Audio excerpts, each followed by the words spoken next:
Nous autres, on va tourner dans Apocalypse chapitre 2, s'il vous plaît. Apocalypse chapitre 2.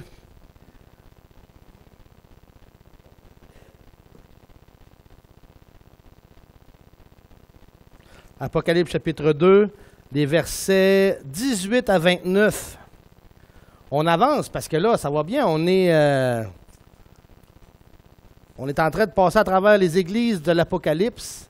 Et pour réitérer encore une fois, ces 7 églises-là rappellent l'histoire, toute l'histoire de l'Église, depuis le début, depuis que Christ est monté au ciel, jusqu'au retour de Jésus-Christ. On va pour donner un petit tableau. On est aujourd'hui à l'église de Thyatire. Et l'église de Thyatire, juste avant de commencer notre texte, ça commence vers l'an 600 jusqu'à l'an 1517. 1517, alors c'est justement cette période-là, ça couvre ce qu'on appelle, vous avez déjà entendu parler de ça, le Moyen Âge. Oui, ce terme-là, c'est commun pour vous, vous avez déjà entendu parler de ça, le Moyen Âge. Donc le Moyen Âge, quand on parle de Moyen Âge, on entend parler de châteaux, chevaliers, c'est quoi réellement les images qui nous viennent en tête? C'est pas mal ces choses-là, hein, et puis des guerres en rangée avec des soldats en armure et quoi, c'est pas des rois, hein, comment vous dites ça, madame? Des boucliers. Donc c'est cette époque-là qui nous vient en tête tout souvent. Mais le Moyen Âge, ça a commencé à peu près, quand on parlait beaucoup de l'Empire de Rome, hein. Quand l'Empire de Rome a tombé, la partie occidentale, Rome, c'est là que le Moyen Âge a commencé. Alors, ça couvre cette période-là, de l'an 600 environ jusqu'à l'an 1500. Puis l'an 1517, la raison pourquoi on a arrêté là, c'est simplement pour dire qu'en 1517, il y a eu un moine qui s'appelait Martin Luther, qui a édicté justement des thèses comme quoi l'Église catholique était fautive dans tel domaine, tel domaine, tel domaine, tel domaine. 95 de ces thèses-là. Et c'est lui qui a, on pourrait dire, emmené les chrétiens ou les croyants à ressonder la Bible et justement à dénoncer les faussetés qui étaient enseignées dans l'Église de l'époque. Et c'est pour ça que de l'an 600 à 1517, ça représente la période de l'église de Thyatire. Et on va la lire à l'instant même, Apocalypse chapitre 2, verset 18.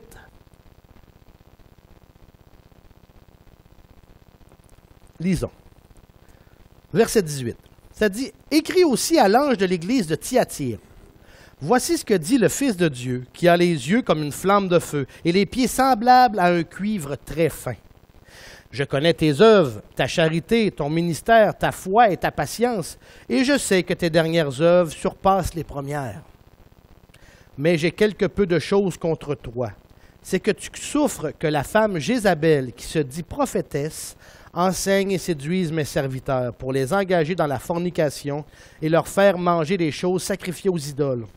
Je lui ai donné du temps, afin qu'elle se repentît de sa fornication et qu'elle ne s'est point repentie. Voici, je vais l'acheter sur un lit de douleur, et ceux qui se livrent à l'adultère avec elle seront dans une grande affliction, s'ils ne se repentent de leur action. Et je ferai mourir ses enfants, et toutes les églises connaîtront que je suis celui qui sonde les reins et les cœurs. Je rendrai à chacun de vous selon ses œuvres. Mais à vous et aux autres qui sont à Thyatire, à tous ceux qui ne professent pas cette doctrine et qui n'ont point connu Comme ils disent les profondeurs de Satan, je dis, je ne mettrai point sur vous d'autres charges, mais tenez ferme seulement ce que vous avez jusqu'à ce que je vienne. Car à celui qui aura vaincu et qui pratiquera mes œuvres, jusqu'à la fin, je lui donnerai puissance sur les nations, et il gouvernera avec un sceptre de fer, et comme on brise des vases d'argile, ainsi je l'ai moi-même reçu de mon Père. Et je lui donnerai l'étoile du matin, que celui qui a des oreilles écoute ce que l'Esprit dit aux églises. Ouf! C'est toute une lettre que Thyatire a reçue, et en même temps, vous avez remarqué une chose, dans toutes les lettres qu'on a lues jusqu'à date, parce que c'est 7 lettres en réalité, hein, et Apocalypse chapitre 2 et 3, c'est 7 lettres envoyées à 7 églises différentes. Bien, Thyatire, c'est une des lettres les plus longues, et une des lettres les plus longues même au niveau de la condamnation. Parce qu'il y a quelque chose de bien précis qui se passe dans l'Église de Thyatire et que dans l'histoire de l'Église actuelle, bien, le Moyen-Âge s'est passé pour nous autres, hein, bien, il y a quelque chose de spécial qui s'est passé à cette époque-là. C'est ça qu'on va regarder ce matin. Alors, c'était la deuxième portion ici. Parfait. On va commencer et on va élaborer, voir qu'est-ce qu'il y en est de cette fameuse église de Thyatire pour qu'il va nous conduire justement à cette histoire-là ou à l'histoire au niveau de l'histoire de l'église. Pour en venir à l'église, je reviens tout le temps à la même chose.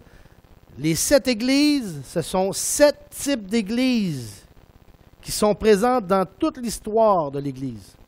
Même encore aujourd'hui, il y a dans le monde des églises du type de Thyatire, comme il y a dans le monde aujourd'hui des églises du type d'Éphèse, comme il y a dans le monde aujourd'hui des églises du type de Philadelphie ou Pergame, en tout cas. Notre église, est-ce que c'est une église de Pergame? Est-ce que c'est une église de Philadelphie ou quoi que ce soit? C'est justement quel type notre église elle est. C'est à nous maintenant de l'étudier, notre église, et de voir à qu'est-ce qu'elle ressemble dans les 7 types. Mais en même temps, je le répète souvent parce que je veux que ça soit bien assimilé, c'est que ces 7 églises-là, elles sont dans cet ordre-là pour une raison bien précise, parce qu'elles représentent une portion dans l'histoire de l'Église. L'Église, il y a pratiquement 2000 ans, lorsque Christ est parti, lorsque l'Église a commencé à se construire, c'était une Église d'Éphèse. Et ensuite, elle est devenue une Église d'Éphèse. Après ça, c'est l'Église, pas de Pergame, de Smyrne. Après ça, c'est venu l'Église de Pergame, dans l'histoire. Et aujourd'hui, dans l'histoire, on regarde le Moyen-Âge, et dans le Moyen-Âge, c'était une église du type de Thyatire. Mais dans le Moyen-Âge, en même temps que dans l'ensemble de la chrétienté, c'était la mentalité de type de Thyatire, il y avait quand même des églises d'Éphèse, des églises de type de Philadelphie, et ainsi de suite. En même temps, malgré justement le fait que cette église, ça représente 7 cycles dans l'histoire. Est-ce que vous me suivez? J'espère que, on va le répéter, vous allez voir, peut-être que des fois, vous allez voir, on va passer au travers. OK. La lettre qu'on vient de lire, Apocalypse chapitre 2, verset 19 jusqu'au verset 29, bien 18 au verset 29, il faut premièrement savoir à qui est destinée cette lettre-là. On a vu, premièrement, ça dit au verset 18, « Écrit à l'ange de l'église de quelle? Thyatire. » Donc, la lettre est destinée à Thyatire, l'église. Et cette église-là, bien, une des choses qui est spéciale, c'est que, comme je vous l'ai dit, hein, chaque nom d'église, Éphèse, Pergame, c'est tous des noms grecs qui ont une signification précise. Et chacune des significations, Dieu il est merveilleux parce que dans chacune des significations, ça représente réellement l'état de pensée, l'état d'esprit de cette époque-là. Thyatire signifie sacrifice continuel ou perpétuel. Vous allez voir pourquoi on dit ça au fur et à mesure qu'on va regarder l'étude qu'on regarde ce matin. Donc, gardez en mémoire que Thyatire signifie sacrifice continuel.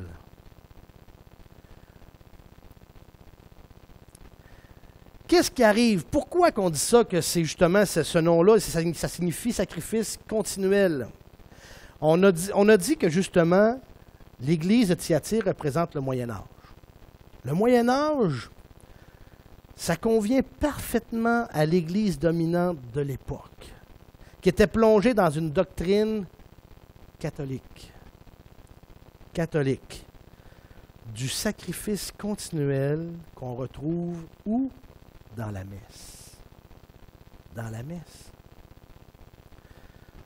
Selon la théologie catholique, mais regarde, je prends l'exemple de l'Église catholique, mais quand on dit là, que l'Église, dans son ensemble, était dans ce type-là, si on touche l'Église orthodoxe grecque, OK?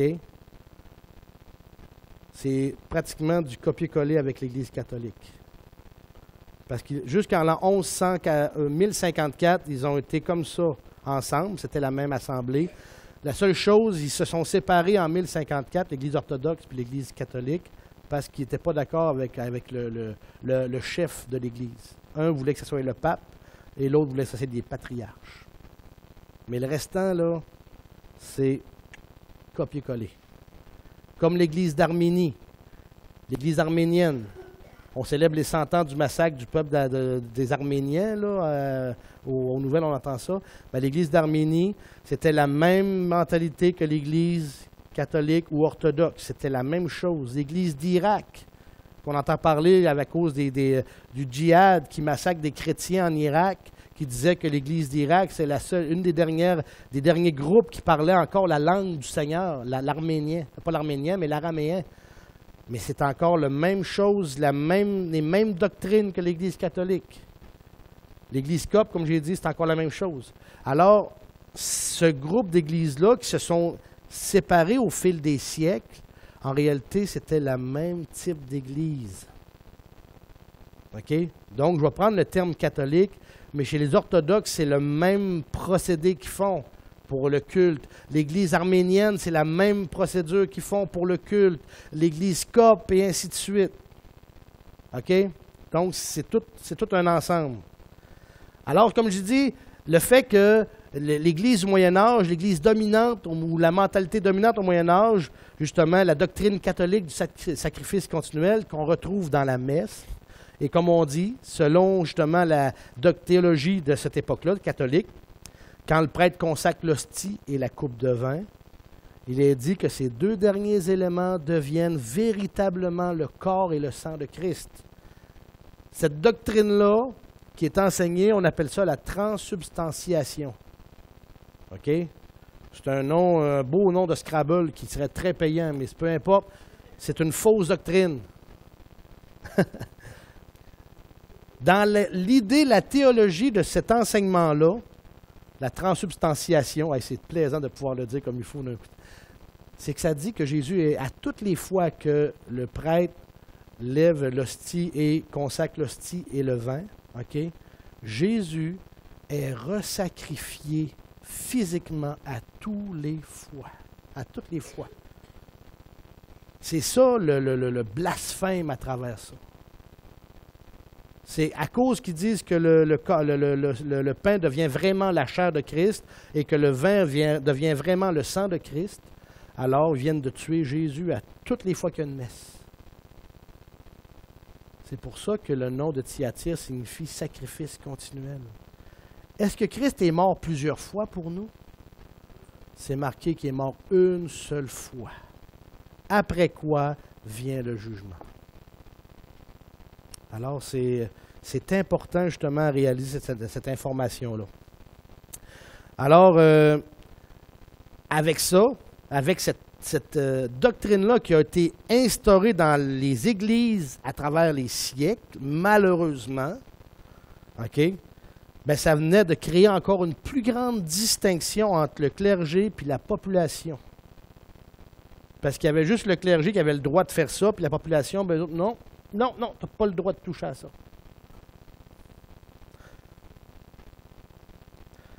Alors, voici justement, puis ça dit le nom de Thyatire convient parfaitement à l'Église dominante du Moyen Âge, comme je viens de le dire, plongée dans la doctrine catholique du sacrifice continuel que nous retrouvons dans la messe. Alors, on vient de voir le destinataire, la destination. À travers l'Apocalypse, à travers notre lettre, parce que c'est bon de décortiquer la lettre.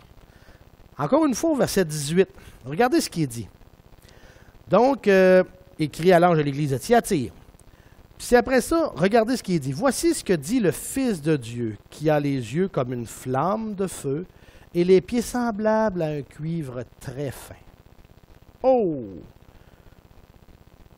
La description qu'on voit ici par rapport justement à celui qui adresse la lettre. T'sais, on a le destinataire qu'on vient de voir, mais là, ils décrivent le Messie comment, là? Cette lettre-là, le Messie se décrit comme ça, comme le Fils de Dieu. Le Fils de Dieu qui a les yeux comme une flamme de feu et les pieds semblables à un cuivre très fin. Cette description-là, si vous voulez juste aller voir dans Apocalypse 1. Versets 14 et 15. 1, 14, 15. Regardez ce qu'il dit. Ça dit, sa tête et ses cheveux étaient blancs comme la laine blanche, comme la neige, et ses yeux comme une flamme de feu. Oh! On a entendu parler de ça hein, au verset 18. Les yeux comme une flamme de feu. 15. Ses pieds, semblables à un cuivre très fin, étaient embrasés comme par une fournaise, et sa voix était comme la voix des grosses eaux. Donc, la description fait référence à ça. Maintenant, c'est bien beau une description, mais pourquoi que Christ se décrit comme ça à Thyatire? Pour une raison. Ça symbolise le jugement. Ça symbolise uniquement le jugement. Il est dit que seul le Messie est le Fils de Dieu. Parce que regardez au verset 18.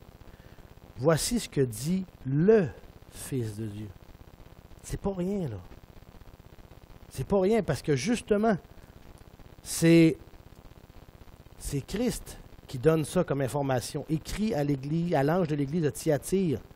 Puis voici ce que dit, puis il se nomme lui-même le Fils de Dieu. C'est le Messie. C'est le Messie qui est seul le Fils de Dieu et que nous devons adorer. Seulement lui. Vous allez comprendre pourquoi dans la suite des choses, parce qu'il parle qu'il y a de l'idolâtrie, il y a des choses abominables qui se font dans cette église-là, puis que, justement, Christ, au départ, rétablit l'ordre des choses. Et c'est ça qu'il fait dans sa lettre.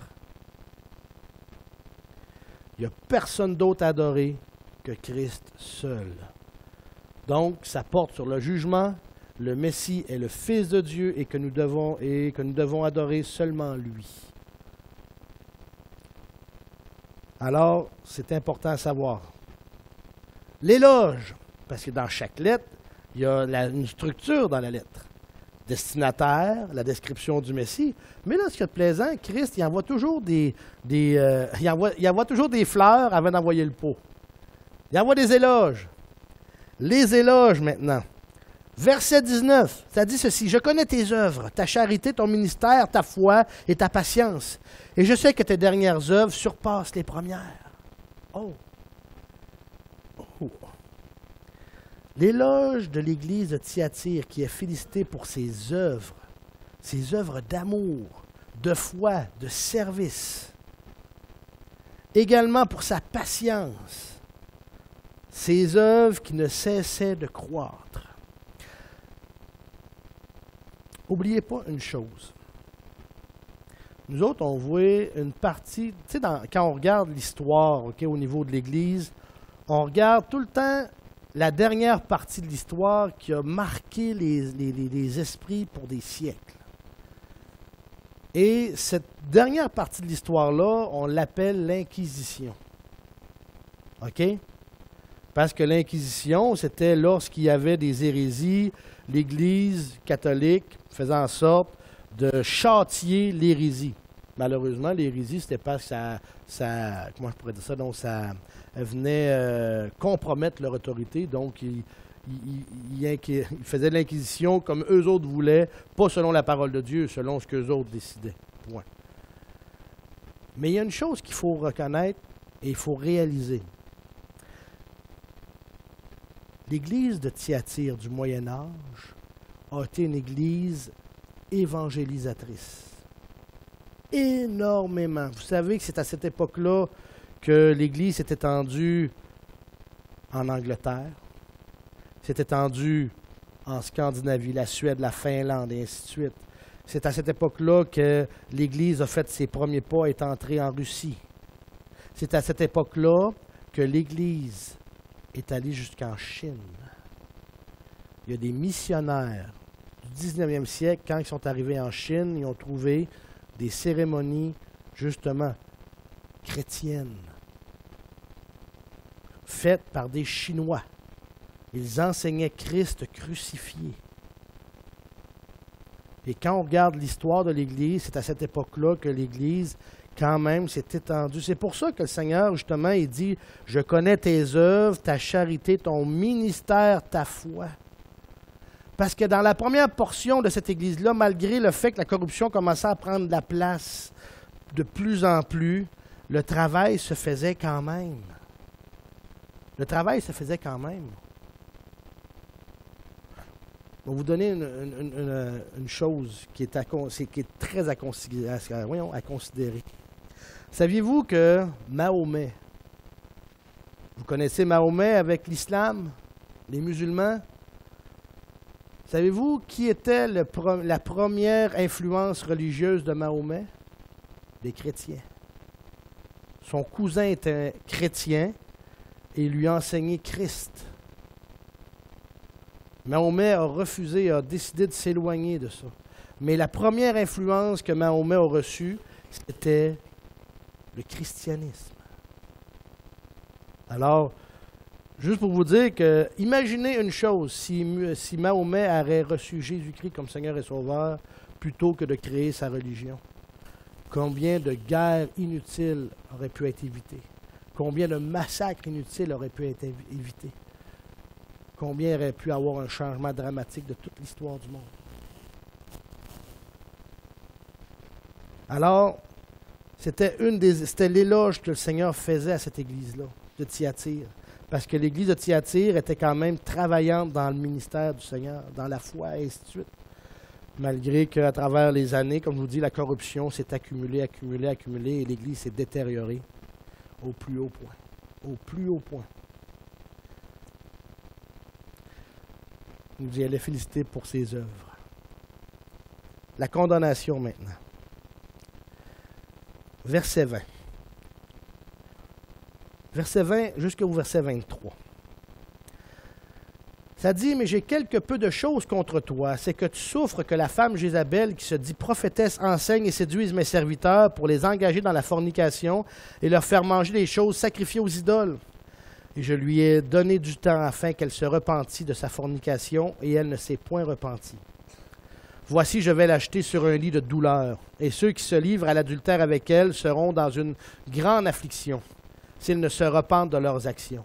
Et je ferai mourir 16 enfants, et toutes les églises connaîtront que je suis celui qui sonde les reins et les cœurs, et je rendrai à chacun de vous selon ses œuvres. » La condamnation, qu'est-ce qu'il y en est?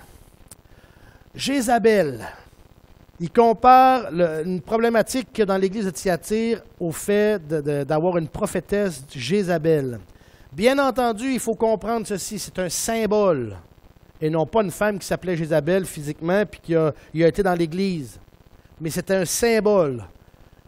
Jézabel est ainsi devenue l'image réelle de ce à quoi l'Église catholique, ou plutôt l'Église de l'époque, aspirait au Moyen Âge. Les pratiques païennes ont pris le dessus, ont causé de l'idolâtrie et une fornication spirituelle. Vous allez le voir après. L'Église de l'époque est alors devenue une religion ayant très peu de ressemblance avec l'Église du Nouveau Testament. Quand je vous dis que Jézabel est un symbole, vous pouvez mettre ceci. Je suis en train de monter justement un petit glossaire pour les symboles. Quand, de façon symbolique, dans les prophéties ou dans la parole de Dieu, on utilise l'image d'une femme, OK? Ça veut dire que ça correspond à une entité religieuse, qu'elle soit bonne ou mauvaise, cette entité religieuse-là. Quand on utilise l'image d'une femme, de façon symbolique, ça représente une entité religieuse. Exemple, l'Église comme étant l'épouse de Christ. OK, l'Église représente symboliquement une femme. C'est l'épouse de Christ. Tout comme Israël, le peuple d'Israël correspond à la femme de l'Éternel. Tout comme la prostituée dans l'Apocalypse correspond à une entité religieuse mauvaise, mais c'est le symbole d'une femme. Tout simplement. Donc, quand c'est utilisé de façon symbolique, ce n'est pas pour être dénigrant, là. C'est justement, c'est que le Seigneur a mis des images, et dans ces images-là, dans ces symboles-là, ça a une représentation spécifique. Donc, gardez ça en mémoire par rapport à ça. Alors, comme j'ai dit, Jézabel, l'Église de l'époque est alors devenue une religion ayant très peu de ressemblance avec l'Église du Nouveau Testament. À cette époque-là, de l'an 600 à l'an 1500, il y a eu des fausses doctrines qui se sont ajoutées à l'Église, qu'on disait, comme on disait tout à l'heure, qui aspiraient au Moyen Âge. Jézabel était devenue l'image réelle de ce à quoi l'Église catholique aspirait au Moyen Âge. Les pratiques païennes ont pris le dessus, puis ont causé l'idolâtrie, puis une fornication spirituelle. Regardons qu'est-ce qui s'est introduit dans l'Église. Vous en connaissez quasiment les 10, vous les connaissez toutes. Des pratiques mauvaises qui ont entré dans l'Église qu'on connaît, parce qu'on est pratiquement tous nés dans cette Église-là, puis qui, malheureusement, qui viennent de cette époque-là. 10 fausses doctrines, j'en mets 5, là, OK? Ils vont tous apparaître l'une de l'autre, mais on va les prendre une par une. Premièrement, 1, la justification par les œuvres et non par la grâce à travers la foi seulement. Ça s'est mis à être enseigné dans l'Église, ça. C'était par les œuvres qu'on était sauvés et non plus par la foi seulement. Deuxièmement, la régénération par le baptême. Une personne est sauvée par le baptême. C'est une doctrine qui a été enseignée, qui est appliquée dans cette Église-là. Vous rappelez-vous pourquoi on appelait les limbes? Avoir entendu déjà parler de ça, les limbes. Quand un petit bébé venait au monde et qu'il n'était pas baptisé, mais il mourait avant d'être baptisé, il était dans les limbes. C'était à cause que, justement, ils étaient régénérés par le baptême, selon leurs croyances, selon l'enseignement qu'ils avaient adopté. Ouais. Hey, savez-vous quoi? Il y a été une époque même que les gens ne voulaient pas se faire baptiser tout de suite après, quelque temps après le salut. Ils attendaient jusqu'à la fin, quasiment sur leur lit de mort pour être baptisés. Parce qu'ils disaient, ben là, hey, si je suis baptisé puis je pêche après, fini. Je suis fini, je suis plus capable d'être sauvé. C'était la croyance qui était véhiculée à cette époque-là. Le culte des images. Le culte des images. Il y a eu une grosse problématique à cette époque-là, même. Ça a brassé dans l'Église parce qu'on mettait des images de Jésus. Oh, les statues, on n'avait pas le droit. Pour l'Église de Rome, les statues, c'était acceptable. Quand je vous dis l'Église orthodoxe et l'Église catholique, là, c'était ensemble. Là. Mais pour l'Église orthodoxe, les statues, on voulait rien savoir de ça. On ne les prenait pas, mais on mettait des images, par exemple. Une belle image de Jésus avec Marie, ou ainsi de suite, avec un beau rond, un auréole autour. Waouh! Puis là, il s'agenouillait devant, puis là, il adorait l'image. Le culte des images. Ça a été institué, ça. Ça a été institué. Le célibat des prêtres. L'interdiction aux prêtres de se marier a élargi le fossé entre le clergé et ses subalternes. C'était une pratique qui était commencée depuis quelques siècles, puis ça a été confirmé par Grégoire VII en 1071. Lui a décidé que tous ceux qui étaient dans les ordres au niveau catholique, ne pouvaient plus se marier. Ne pouvaient plus se marier pour la simple et unique raison que c'est plus facile de déplacer quelqu'un qui est seul que de déplacer une famille au complet. C'est plus profitable de ramasser l'héritage du prêtre qui décède plutôt que de le laisser à la famille du prêtre en question. Toutes des choses de ce type-là, puis c'est démontré, là, écoutez, c'est démontré, mais c'était une des raisons pourquoi, le célibat des prêtres. Après ça, cinquièmement, la confession des péchés aux prêtres qui les absoudront ensuite, les confessionnals. C'était pas ça au départ, puis c'est pas ce que la parole enseigne. Hein? Dans 1 Jean 1,9, il nous dit, si nous confessons nos péchés, il est fidèle et juste. Il parle de confesser à Dieu, pas un prêtre. Ce sont des pratiques qui se sont établies à partir de cette période-là. Un autre dans les fausses doctrines. 1,6, le purgatoire, lieu de confinement ne correspondant ni au paradis ni à l'enfer, qui servait à parfaire une personne avant de l'envoyer au paradis. La sanctification n'était donc pas accomplie à la mort. Hey, c'est épouvantable. 7, ce qu'on a parlé tout à l'heure, la transsubstantiation. Le concept du sacrifice continuel et perpétuel du Messie. À toutes les fois que l'hostie est élevée dans les airs et que le vin est élevé dans les airs, c'est comme s'il recrucifie Jésus sur la croix. Ils le mettent à mort de nouveau. Ça fait partie de cette époque-là. Les indulgences, diminution du temps qu'une personne passe au purgatoire grâce au don d'argent que la personne fait. Peut-être que les gens peut-être ne connaissent pas ça, de dire ça de même, les indulgences. Avez-vous déjà entendu parler, m'a payé une messe? C'est ça. Payer une messe. On payait une messe, ça écourtait le temps de la personne dans le purgatoire qu'elle pouvait passer au paradis le plus vite possible. Ça vient de cette époque-là. Les indulgences, savez-vous comment ça a commencé? Moi, j'aime ça parce que c'est toutes des anecdotes. C'est que le pape Sixte, il voulait finir la chapelle Sixtine au Vatican, puis elle coûtait trop cher. Michel-Ange peinturait au plafond dans ce temps-là, puis ainsi de suite. Ça coûtait des fortunes. Fait que les coffres de l'Église étaient vides. Fait qu'ils se sont dit, on va commencer à vendre des indulgences. Les gens vont payer tant d'argent pour pouvoir passer moins de temps au purgatoire. Donc, les coffres vont se remplir, puis on va finir de payer la chapelle. C'est ça l'histoire.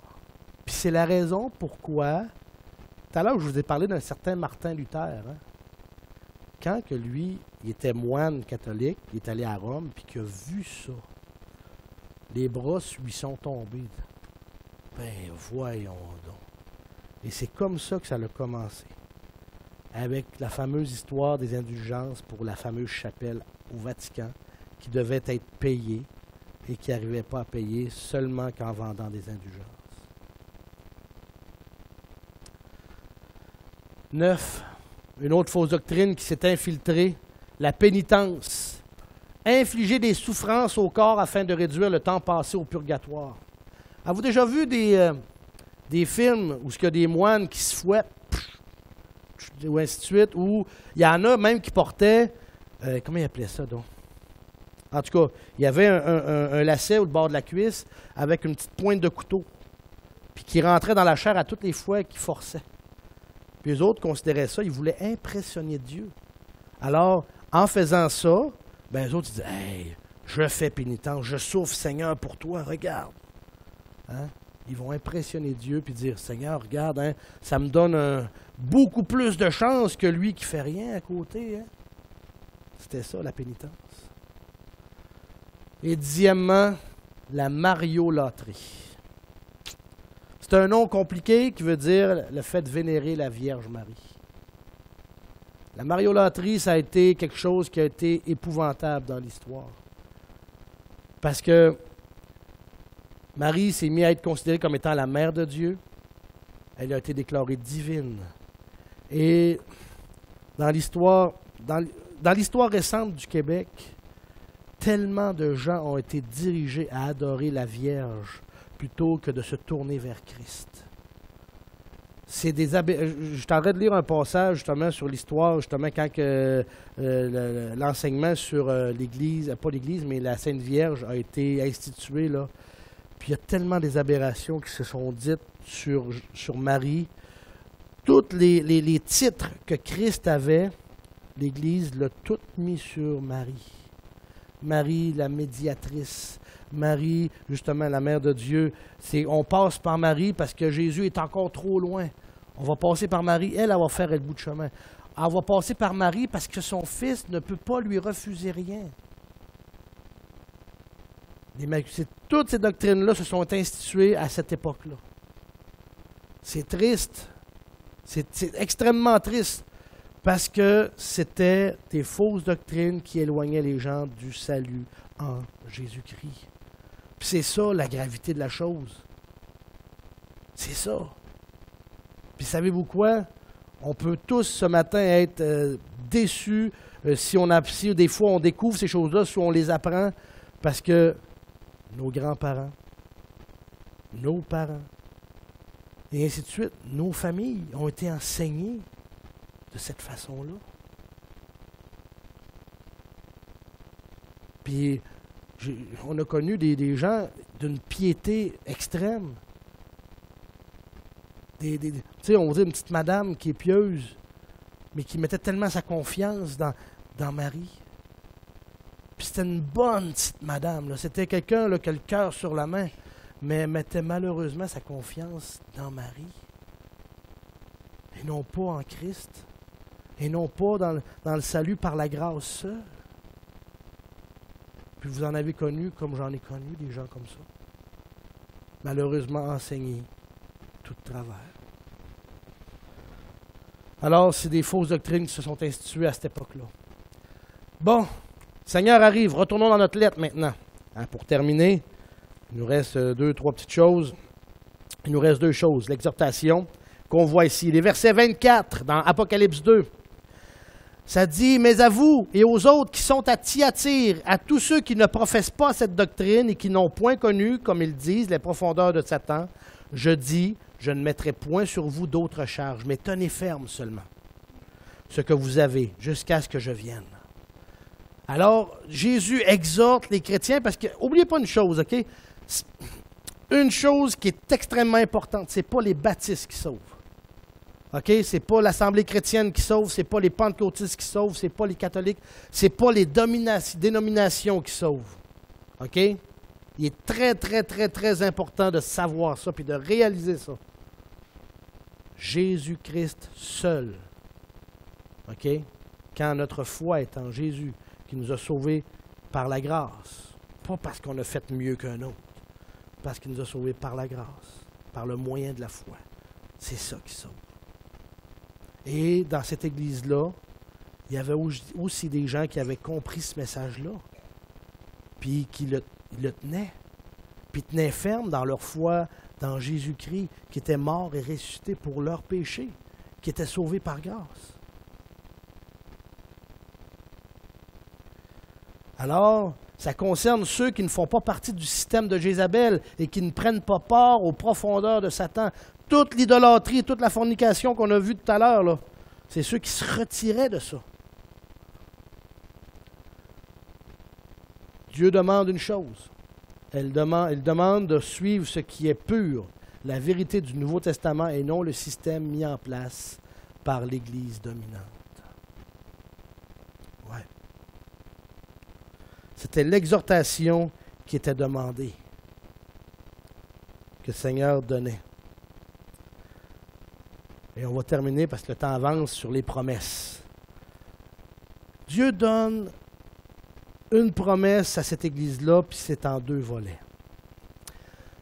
OK, versets 26 à 29. « Car à celui qui aura vaincu et qui pratiquera mes œuvres jusqu'à la fin, je lui donnerai la puissance sur les nations. Il les gouvernera avec un sceptre de fer, et comme on brise des vases d'argile, ainsi je l'ai moi-même reçu de mon Père. » OK, c'est ça.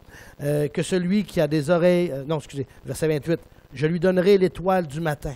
Que celui qui a des oreilles écoute ce que l'Église dit, ce que l'Esprit dit aux Églises. » OK. Premièrement, premier volet dans les promesses qui sont données à ceux qui allaient vaincre à cette époque-là. Celui qui surmontera ce système va bénéficier du royaume messianique. N'oubliez pas une chose, que l'Église dominante de l'époque voulait dominer sur les nations. Voulait dominer sur toutes les nations de la terre. Mais ceux qui allaient vaincre, qui n'allaient pas tomber dans ce piège-là, c'est eux autres qui vont régner justement pendant le royaume messianique. C'est quand le royaume messianique, quand Christ va revenir, dans le millénium, dans le futur qui s'en vient. Après que l'Église soit enlevée, 7 ans de tribulation, Christ revient, les 1000 ans de l'ère messianique s'installent. Alors, ceux qui allaient vaincre vont bénéficier du royaume messianique, ils vont pouvoir exercer une véritable autorité sur les nations pendant le royaume messianique. Et aussi, deuxième chose, ils auront l'étoile du matin. Qu'est-ce que l'étoile du matin? C'est qu'ils vont posséder le Messie. La vraie foi signifie la possession de la personne du Messie. C'est ça. Parce que c'est ça que ça dit au verset 28. « Je lui donnerai l'étoile du matin. » Amen. L'Église de Thyatire est à une époque difficile de l'histoire de l'Église. Malheureusement, il y a encore aujourd'hui des églises de Thyatire qui règnent. Mais à travers ça, il ne faut jamais oublier une chose, qu'il y a des âmes, il y a des chrétiens qui ont réellement compris le salut. Ils sont peut-être peu nombreux, mais justement, il faut faire attention de ne pas, comment je pourrais dire ça, de ne pas juger selon la dénomination, mais réellement voir s'ils ont bien compris que le salut, c'est par la foi en Jésus-Christ seul, sauvé par grâce, non par les œuvres. Amen. On va prier. Père éternel, on est devant toi ce matin. On a vu l'Église de Thyatire. Je te prie que tu puisses encore une fois nous diriger, nous guider. Aide-nous, Seigneur, à bien comprendre cette période de l'histoire. Mais surtout, Seigneur, que cette mentalité d'Église-là, Seigneur, il y a encore des assemblées comme ça aujourd'hui à travers le monde.